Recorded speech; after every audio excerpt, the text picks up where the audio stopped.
Like, you've been disobedient. So before God, even reveal certain things to you, he will reveal where you went wrong. He will reveal and show you that, hey, you should have been in this position, you should have been in this seat, but you are not in this seat because you've been disobedient. And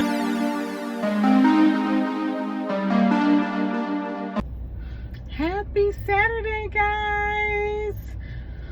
Ooh, Lord, where do I begin, you guys? I hope that you all are doing good. Before I get into this video, please like, comment, and subscribe so you can get more videos on just my journey with God, you guys.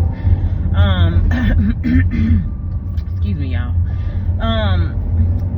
I just been feeling it in my spirit to make a video, and I realized that it cannot be a perfect scenario every single time with me making a video and sitting down. So I'm just learning to be obedient.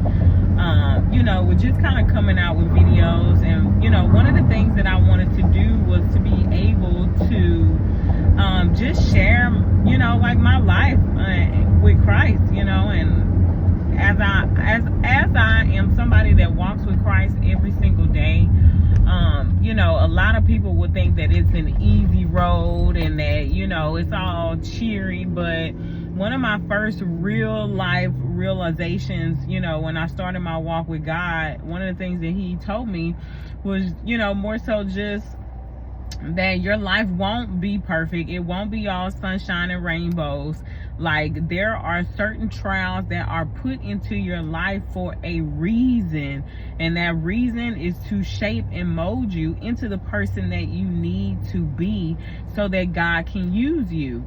So this week alone, God has shown me some numbers, and it was really just like a lot of self-reflection. Like, one of the things that he showed me was that, he is going to rebuild and restore a lot of us, but a lot of the reasons why things have been so difficult for us is because he wants us to develop certain characteristics, certain traits, so that way we can be effective in his kingdom when he does place us in our promised land, whether that be your career, whether that be your home, or whatever it is that God is literally calling you to. He wants you to be able to handle that. So, like, one of my biggest situations is me dealing with individuals that are not like-minded like me. And not saying that, there's something wrong with it, but y'all, we know worldly people and we know people that are connected to God. So of course, just the conversations, how they live their life, it's totally different.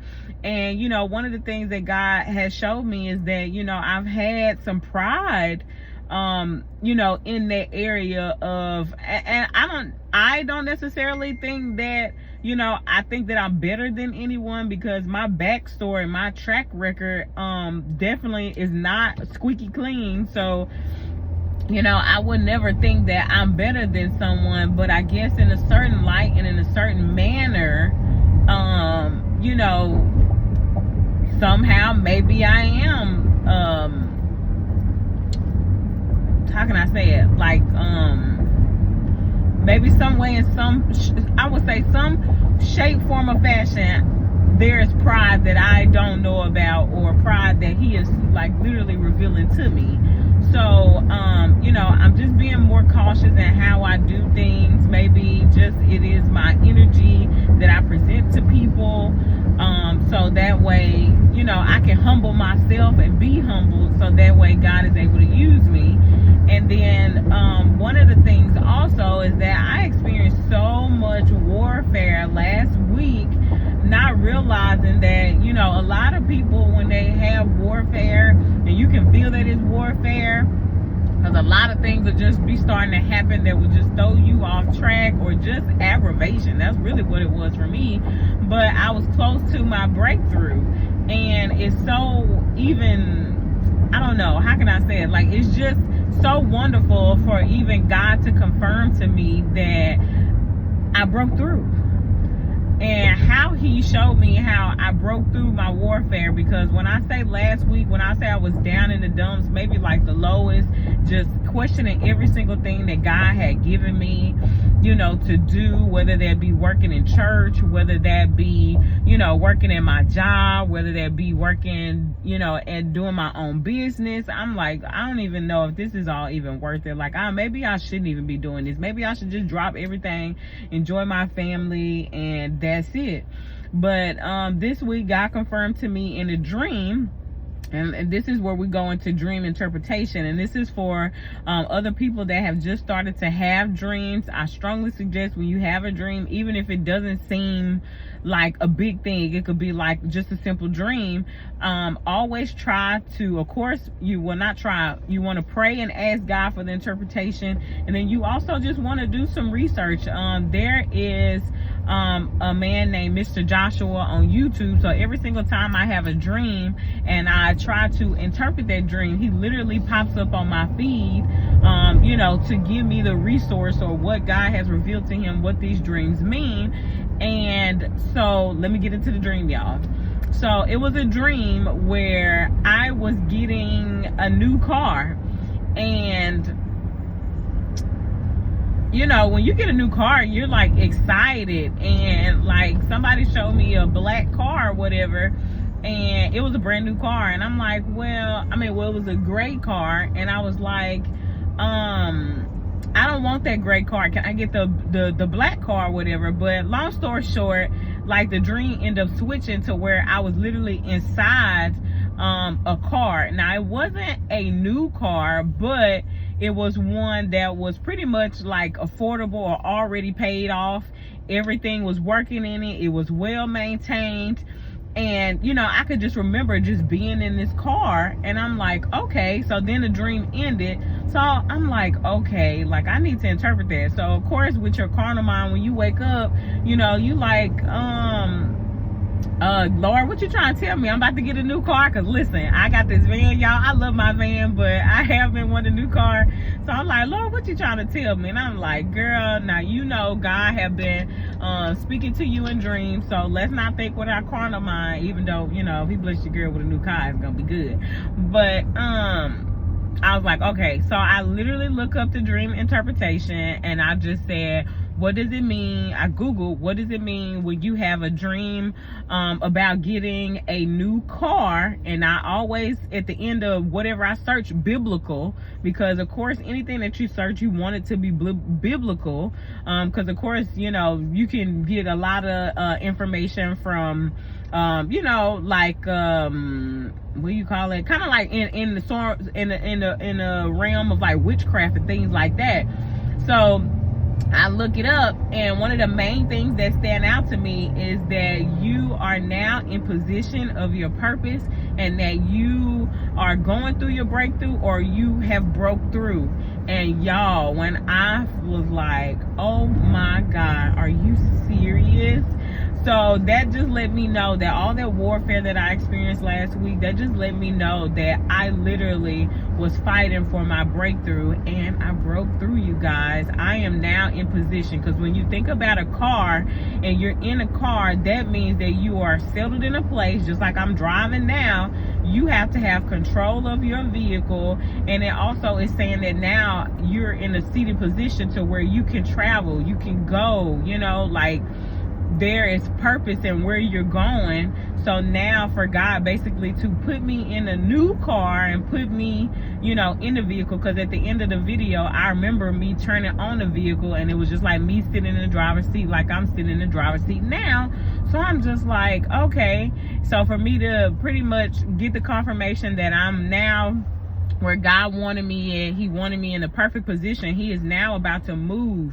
And y'all, when I say in my career, I have been rebellious, God told me, he showed me why I was there at my job, and that was to help, do certain things and to bring certain things forward.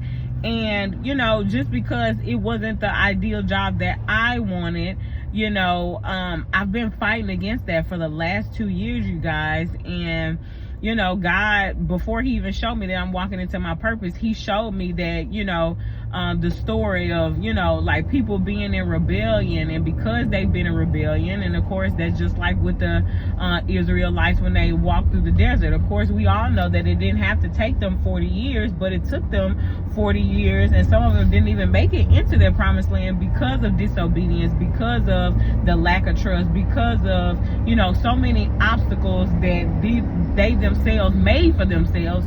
So in the instance, he was more so talking to me saying, yeah, like, you've been disobedient. So before God, you know, even reveal certain things to you, he will reveal where you went wrong. He will reveal and show you that, hey, you should have been in this position, you should have been in this seat, but you are not in this seat because you've been disobedient.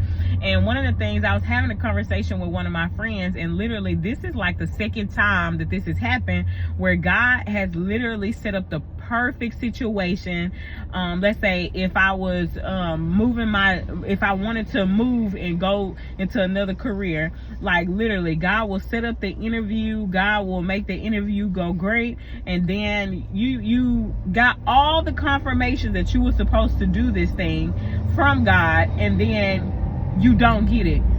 And one of the things that he showed me is that he will literally show you how he would have set up a perfect situation for you to either get the keys to your new house, get the keys to a new car, get you into that job that you always wanted, a perfect situation. And he will literally, like, pretty much like not give it to you, but then he'll show you why you didn't get it, and it's because you weren't obedient. So for a lot of us, we literally need to learn to be obedient. So y'all, this is the second time God has set everything up so perfect where you literally could just have spiritual access and walk through, and I haven't been able to walk through because I didn't do the things that God called me to do. And y'all, it's not like God called me to do something a month ahead of time and then I didn't do it. Y'all, when I say God is patient with us, like every single situation was a situation where we could have walked into a house, a brand new house, you guys.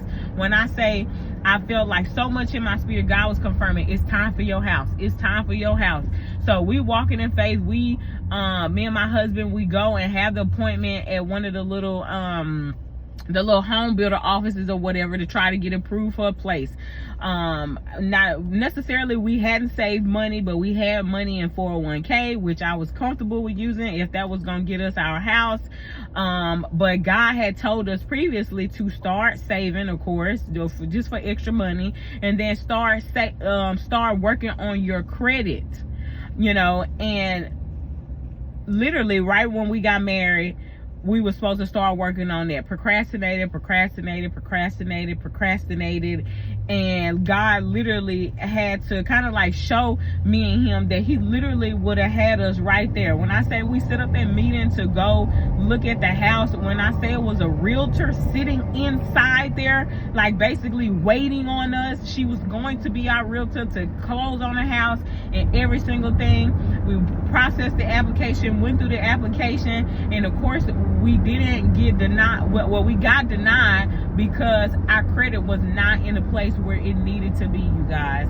Like, they even had a program. You know how when you go to certain house, like home builder programs, and they'll have like a special for you to, you know, like they'll help with your closing costs and all that.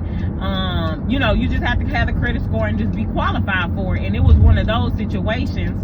And literally we didn't get it. I was so down. I was so confused. Like, Lord, like, I know you have brought me to this thing. You couldn't have brought me to this thing, you know what I'm saying, for no reason. And another thing, he uses certain situations in multiple ways. So one, he showed us that, you know, we wasn't obedient to what he called us to do. We didn't work on it. Then second, he will again show you what you need to do to get to the place to where you need to be with him. So I'm like, okay. So it's kind of like one of them like dumbfounded things. You were just like, Lord, you told me to do this and I didn't do it. So now in my life walking with him, this is literally the second time where I know that, you know, I could have been blessed, or he could have literally moved in the manner in which God gave natural super provision. But sometimes we won't get the provision because we wasn't obedient. So I'm like, okay, Lord, so now, you know, I'm even taking inventory of every single thing that God has showed me